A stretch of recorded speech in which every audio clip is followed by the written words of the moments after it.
a matter of hours, for the first time since President Biden took office, senior members of his administration will hold face-to-face talks with the Chinese delegation about the two nations' path forward.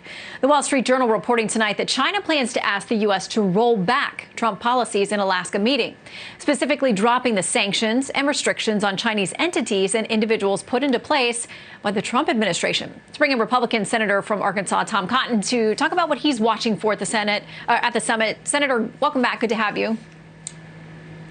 Good to be on with you, Shannon. Thank you.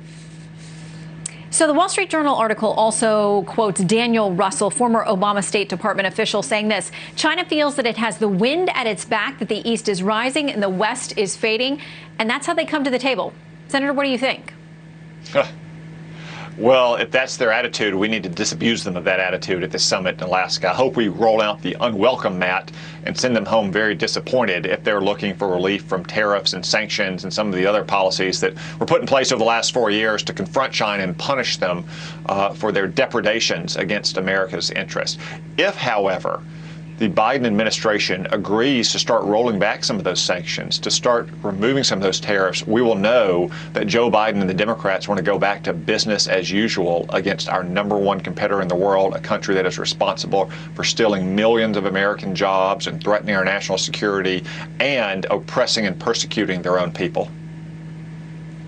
How do you respond to those who are critics of the Trump administration, who say that he and the administration blew up important international relationships around the world, and that we didn't really make any progress in relations in pushing back on China under the last 4 years? How do you respond?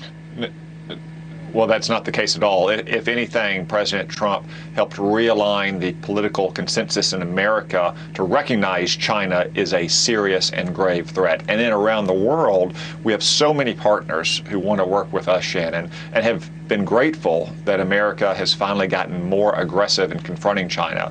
Those are the great nations of the Western Pacific and the Indian Ocean, like India and Australia and Japan, South Korea, to smaller countries all around the world who don't want to be bribed by China and become essentially vassal states through debt diplomacy or have their communication networks infiltrated. Countries around the world recognize that China is a threat to their interests, but they need America to lead. That's what we've done for the last 4 years. I hope that's what we continue to do. That big meeting tomorrow. So let's turn back here domestically. The Equality Act is something that is going to be working its way through the Senate.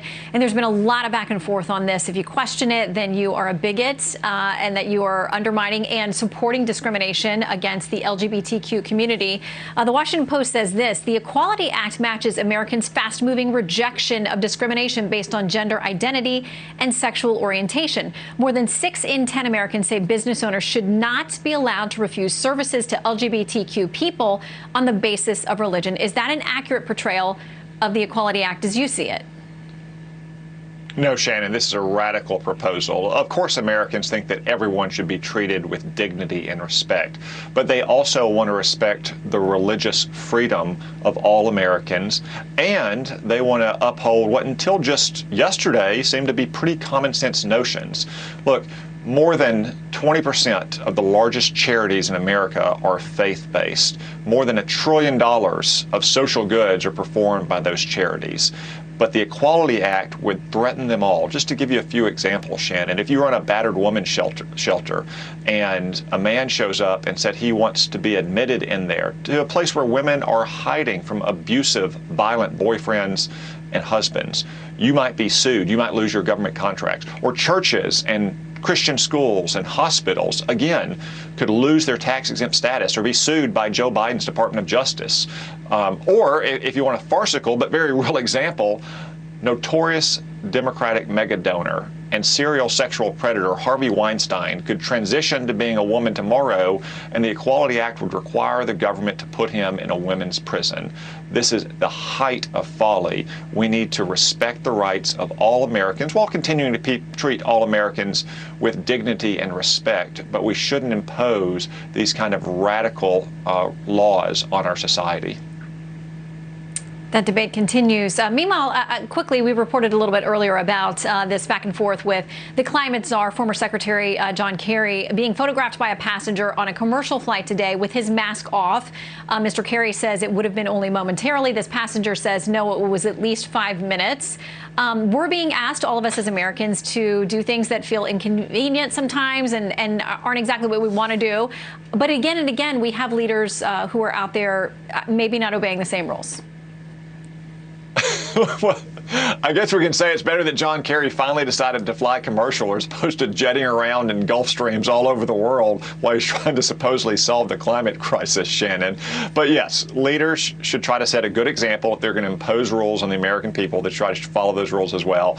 Now, look, we can show grace as well and recognize that everyone is struggling at times to keep their mask on or maybe forget to put it up. I don't know all the circumstances here, but John Kerry has a long record of imposing one set of rules on Americans and not following those rules, as is evidenced by his jet setting around the world to try to save it from climate change when he's burning more carbon than one person does in an entire year. I got to admit, I was surprised he was on a commercial flight, but listen, there were people there who saw him. All of us all the time are being watched, so we have to behave ourselves. Senator Cotton, great to see you. Great to see you, Shannon. Thank you.